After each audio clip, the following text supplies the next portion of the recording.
বিশ্বে আরেকটি ভয়াবহ খবর নিয়ে চলে এসেছি। আপনারা জানেন গতকাল বুধবার রাতে বুধবারে সারাটা দিন লেবাননে খুব ব্যাপকভাবে হামলা চালিয়েছে ইসরায়েল।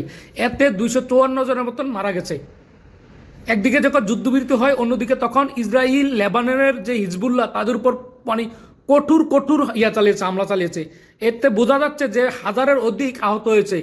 একেবারে লেবাননের এরকমভাবে অবস্থা করছে হিজবুল্লাহ বলা জানা ভাইয়া।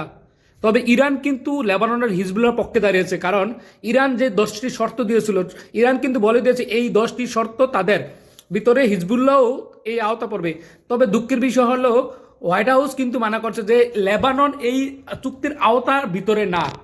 কিন্তু ইরান যে 10টি শর্ত দিয়েছিল তার ভিতরে কিন্তু লেবানন বা হিজবুল্লাহ আছে। আপনারা জানেন এরকম বুধবারে এমনভাবে হামলা চালাইছে ইসরায়েল, 200 অধিক 250 অধিক লোক মারা গেছে, প্রায় 1000-এর উপর লোক আহত হয়েছে। পুরো শহরটা তছনছ করে দিয়েছে। যে লেবাননের যেভাবে ক্ষয়ক্ষতি করছে, মানে গত কয়েক বছর এরকম করে নাই, এত ক্ষতি করছে ভাই। যুদ্ধ কারে কয়? একদিকে শান্তির বার্তা ডোনাল্ড ট্রাম্প বলতেছে যে ইয়াতে হবে ইরানের সাথে তাদের যুদ্ধবিরতি 2 সপ্তাহ। এই যেদিন যুদ্ধবিরতি হয়েছে ওই দিনে লেবাননের হিজবুল্লাহর উপর হামলা করছে। ইরানের যে সহযোদ্ধা হিজবুল্লাহ তাদের উপর হামলা করছে। আমরা বুঝতেছেন ইরান কিন্তু থেমেছে না। ইরান চুক্তি অনুযায়ী তারা কিন্তু হরমুজ প্রণালী খুলে দিয়েছিল, এখন আবার বন্ধ করে দিচ্ছে। লেবাননের আক্রমণের কারণে বন্ধ করে দিয়েছে, হরমুজ প্রণালী আবার বন্ধ হয়ে গেছে। যদিও আনুষ্ঠানিক না, অনানুষ্ঠানিকভাবে মানে বন্ধ হয়ে রয়েছে।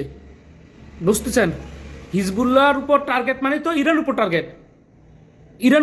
ইরান কি মেনে নেবে না? ইরান বলে দিয়েছে যদি আর কোনোভাবে লেবাননের উপর বা হিজবুল্লাহর উপর আঘাত করা হয়, ইরান অস্ত্র দিয়ে পাল্টা মিসাইল দিয়ে তারা হামলা করবে। তার প্রয়োজন চুক্তি করবে না, প্রয়োজন যুদ্ধবৃত্তি যাবে না, এই হুমকি কিন্তু দিয়ে দিচ্ছে। ইরান তার বন্ধুদের পাশে রাখতে চায়, ইরান কিন্তু তার বন্ধুদের পাশে থাকতে চায়।